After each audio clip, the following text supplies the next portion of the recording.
What I'd like to do now is move more broadly out from this notion of there's nothing outside the text to look at two important ideas that'll give us a wider understanding of where Derrida stands in relation to metaphysics.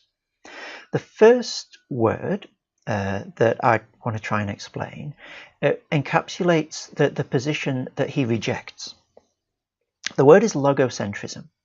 It comes from the Greek logos, meaning word or reason. And to be logocentric is therefore to privilege or to be focused on or to think everything centers around the word. Now, what does that mean? I think one of the best ways to understand it is to think of it in terms of how everything exists. And if we can think of existence with an adverb attached to it, you know, an adverb like I run quickly, I swim inexpertly. Everything exists how? Well, for logocentrism, everything exists by being present to my consciousness, present to my understanding. This is what Derrida calls the metaphysics of presence. And so we could say that for logocentrism, things exist presently. Let's think of an example. The cup of tea on the desk in front of me. In order to understand what it is, to fully comprehend it, I don't need anything else apart from it. It is fully present to me in and of itself, and it's transparent to my reason and understanding without needing to draw on anything else apart from the cup of tea itself. Now, this is relying on an understanding of the relation between language and the world, or thought and the world, that's quite Platonic in the way that I've been understanding it. So there are perfect ideas that correspond to things in the world. There's the idea of the cup, and every cup in this world participates in it. And so in order to understand what it is at its deepest level, all I need to do is understand it in terms of this idea that it corresponds to. I don't need anything else, don't need anything outside in order to help me understand what it is. So that's the metaphysics of presence, and that's what logocentrism is, and that's what Derrida doesn't think. He doesn't think that existence works in that way. He thinks that existence works in terms of something that he calls différance.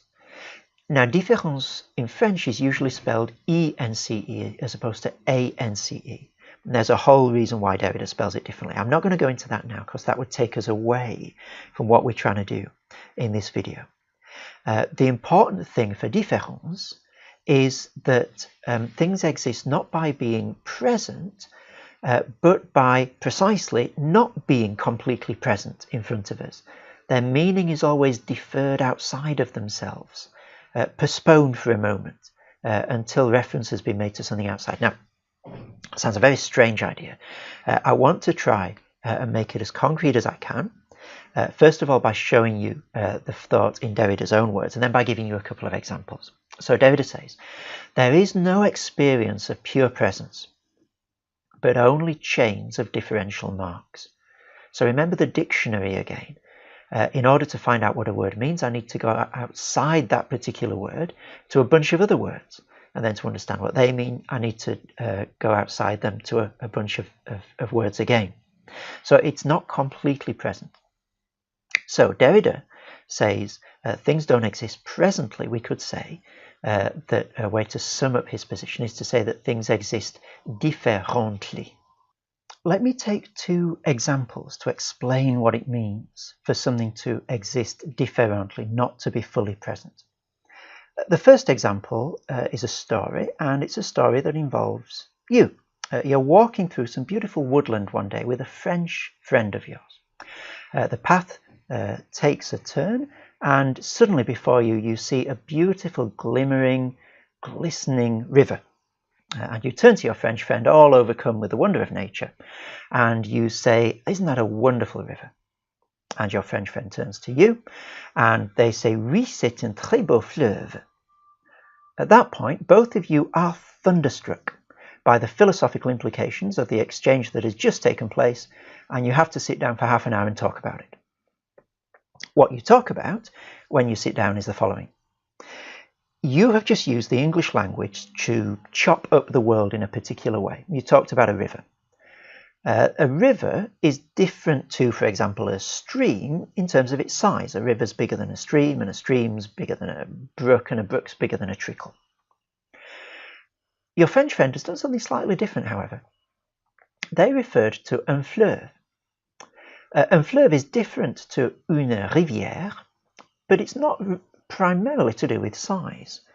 The difference is that un fleuve flows directly into the sea. It has an estuary. But une rivière doesn't. It usually flows into un fleuve. And so your concepts that you've used to talk about what's in front of you are different. A river is not exactly the same thing as un fleuve. And une rivière is not exactly the same thing, again, as a river in English. Now, the question that it would be silly to ask at that point is which of you is right? Which of you has spoken of things as they really are out there in the world? Well, neither of you. It's not that there really are rivers and streams out there, and fleuves and rivières are just figments of the Gallic imagination. And similarly, it's not that the French have nailed it for all these centuries with fleuve and rivière, and the benighted English are slow to catch up with it.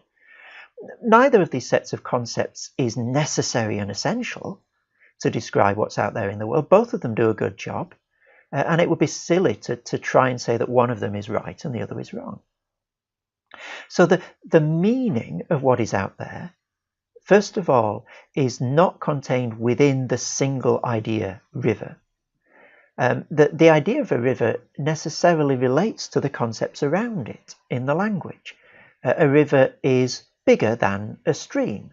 You need to go beyond the notion of river to try and situate it within the different concepts in the language to get a sense of what it is. So it exists differently. The second thing to notice from this first example, of course, is that there's no necessary language. Our understanding of the world is, if you like, created by the concepts.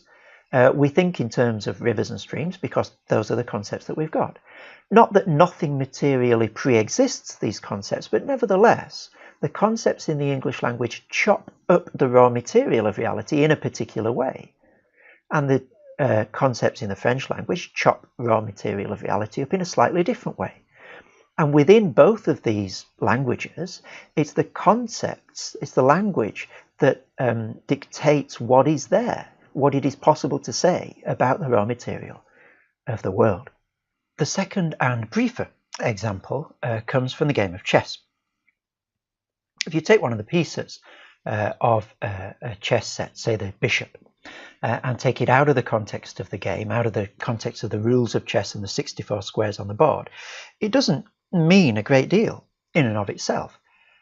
In fact, you can prove that this is the case by taking the bishop away from a particular game and substituting any old object of the right size for it. It'll do the job just as well, because the meaning is not inherent in the wood or the ivory or the plastic of the piece itself. It's in its place in the game. And that's another picture of the way in which meaning functions differentially. You can't understand what it means just by looking at it. You've got to understand its context in the game. Now, for those of you who like things presented diagrammatically, I'm going to try and take you through a series of diagrams that show you what difference is and what it isn't. The first diagram is the phonocentrism and logocentrism of the Western tradition. The Western tradition, speech is superior to writing, and speech comes before writing. Speech is immediate. Derrida goes into great lengths to show this to be the case in grammatology, and writing is always delayed and distant. Okay, that's how we've thought since Plato, according to Derrida. What he's not doing is simply flipping things around, so that now writing is privileged and speech is devalued. Derrida's not merely reversing the order of the hierarchy between speech and writing. Nor is he denying the difference at all between speech and writing, as if they're completely interchangeable. Nor again is he introducing some new thing called difference that is now itself the privileged term, and both speech and writing are derivative of it. What he is doing is suggesting that difference is not a concept that comes before speech and writing in time, like some origin, like some in the beginning. It's their condition of possibility, which means they couldn't be what they are without it. And they exist not so much within difference as difference. It's their mode of existence. Speech exists differentially, writing exists differentially. Their existence is one of differing and deferring in relation to themselves and each other. That simply is how they are. And that is Derridian difference.